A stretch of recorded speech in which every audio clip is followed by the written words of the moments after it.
So much talk before game one was about just trying to slow down Trae. What did you like about the way you guys made it uncomfortable for him today with just a variety of different guys? Yeah, he is an electrifyingly unique player. He catches your attention, So we probably had the benefit of watching him do what he can do. He's also done that to us. So you're a little bit on edge, and that's born out of respect, for how capable he can be. And to be fair, look, that is a quick turnaround, to have a very emotional game like that on Friday night, and then all of a sudden you have a 1 o'clock game on Sunday. That, we will take it, but that is something, But our guys really worked diligently this week. Just trying to get into shape, get into rhythm, like work hard to keep our edge. The things that, we've really built a lot of great habits, and we finished the regular season, on the right note, just in terms of keeping that edge. And, this week we really went to work just to, sharpen that sword. But it's just one game, and our vets, experienced guys understand that each game is different. It doesn't matter how much you win by, the next game can be different. Spo, you had said all week that PJ was letting you know he was going to be ready no matter what. How did you like just how he came back from the injury and everything he brought today? Yeah, he's just such a winning player. He does so many intangibles. He's your best communicator. He brings this incredible toughness and intensity defensively. He was, like our linebacker, really just getting everybody to the right spots, and he holds everybody accountable. He's super unique, too, because he takes ownership, if he feels like he didn't do something right. And so that's why we all follow him. Whatever he says is the truth. Because he does it both ways. He's not just barking at guys. He's also very introspective and vulnerable about his own game. But it was great to have him back out here. I think the week was really important for him. He was around the clock, in the training room, doing what needed to do. And even by the time we got to Wednesday, it was supposed to just be kind of a training room day and do some work on the side, but he forced his way into practice just for, some segments of it. It just shows you, how much he wants to be here for his guys and what he's willing to do behind the scenes to make sure he's physically ready. Erik, we had seen, I think just last Friday, Caleb is sort of the Trae stopper. You went away from that a little. Jimmy took the second assignment, obviously. What went into sort of that thought process to go this way with this rotation, put Jimmy on him a little more?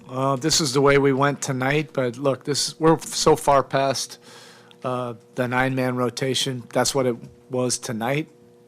It's all hands on deck, whatever's required. Caleb is fully on our minds at any time. That's just the way it played out tonight.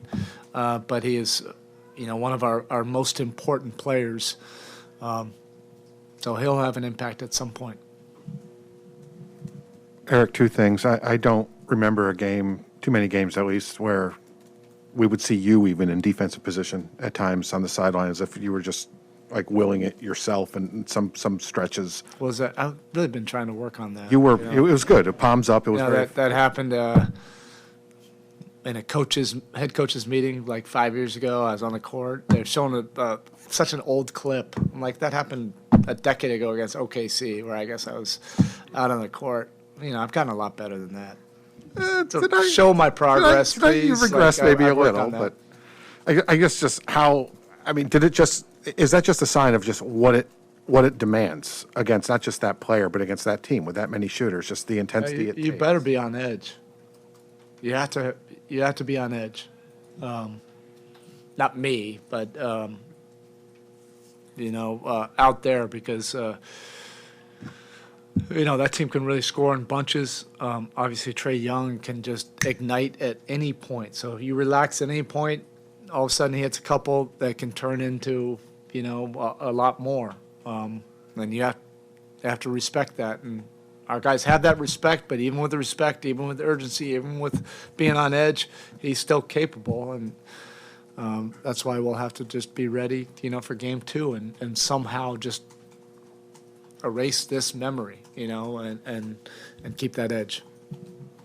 And one follow, the job Duncan did, I mean, he looked vintage again. Is that just a byproduct of a week of work and clearing his head, or did you guys have a sense that Duncan was getting close again? Yeah, it's one of the things that I really disliked about making that decision, because I knew, like, on the outside, people would be jumping to a bunch of different conclusions. In my mind, Duncan was still going to be a major factor. I don't have to explain it. But he's had, like, some incredible, moments, while nobody's paying attention or focusing on the wrong thing, about who's starting or who's not, like, rotate, like, whatever. I don't even care. But he's had those ignitable moments where he can just change a quarter, hits 1 or 2, then all of a sudden he feels like he hits 6. So I understand all the narratives out there. That's the tough part about this business. But Duncan is very steady, and he understands that even though he's coming off the bench, that he still has a major opportunity to impact the game, and he's able to do that tonight. So I guess 2 things playing off that, having Duncan part of your program and prepping for the Hawks, and I guess you probably prep for different scenarios, not knowing who exactly the opponent was going to be. Did he ever play dummy Trae in practice? Duncan, he can't do any of that stuff. No, he did not. Okay. Not even for a second. Okay. No, he does not have that kind of handle. Or it's totally different players. Sure. But in his own regard, he's extremely ignitable and dangerous. He can generate a lot of offense for us, whether he's making shots or not. That's the part that nobody understands, but I don't really care to explain that.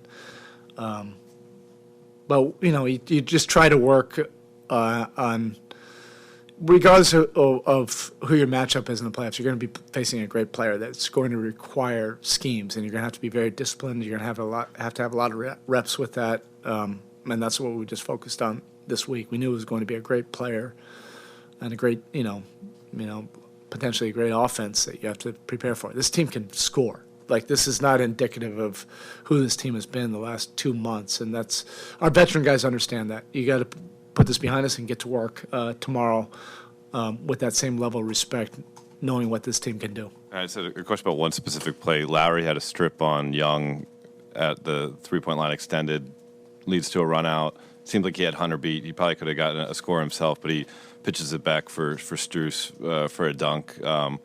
Those type of plays, what can that do for a group that blatant unselfishness? Yeah, Kyle is really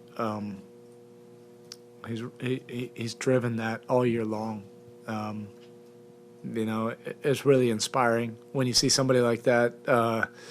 That's such a decorated, veteran, accomplished player, and he literally does not care about his stats. Neither does Jimmy. They could go, and score 10 points as long as we get the win. That's a cliche in this league that most players do not. They may say that, but that's not how they're thinking or how they're operating on the court. And Kyle's done that time after time. He's did that for weeks and months of the season, just trying to infuse confidence in guys, get guys going with the understanding that people may translate that at his age, saying, "Oh, has he lost this or that?" Whatever the BS that people may say. He's just trying to develop this group, particularly the young guys, where they have a lot more confidence, to be able to be prepared for this time of year. But then he's also proven that when you really need him to be assertive and aggressive, he can also score. Spo, 2 things. One on Bam, and just since he hadn't played in a while, how did you kind of manage that today? And then secondly, just his impact defensively, despite not really having a great scoring output today, and just what he brings there. SHIT about his scoring. Bam is an ultimate winner. And a lot of what you guys are probably going to write about what we can do defensively, he's the one that's driving it. If you don't have a guy like Bam, it's very difficult to do, some of these schemes. And he fully understands that. It's just about getting the win. Another one on the defense. How much of we've talked about this in the past, but how much of a defensive weapon has Gabe become where you could put him out there Yeah. to guard a guy like Trae full court and pick him up? Yeah, for or extended guard stretch? other guys. Yeah, he's developed this now for 2.5 years. To be that kind of player, impact player. Really be a pest defensively, guards multiple positions. I know he doesn't have a inordinate amount of playoff experience, but he's not also 18 years old. Like he's got a lot of competitive basketball and competitive games, pro games, and 2 years of experience in our system. He's earned these opportunities. Erik, 35 assists on 43 field goals. Do you get a sense during a game that the ball is moving the way you want? Because there have been times this year, maybe in the fourth, where it slowed down a little bit. You didn't have those moments today, but just from beginning to end, it was moving. What did you feel about your players' demeanor? Yeah, this is something that we've really been working on all year long. And you'll always go through, there's ebbs and flows where it's not going exactly how you wanted to, and we hit that apex of that a month ago. But we had been doing it very well for the majority of the season. Sometimes you need to catch yourself and get back to that. That's the strength of our team, where you're not necessarily sure, where the main weapons are going to come from, but there's a lot of guys on a roster that can hurt you. But there has to be a level of unselfishness to be able to take advantage of all that. Okay, thank you.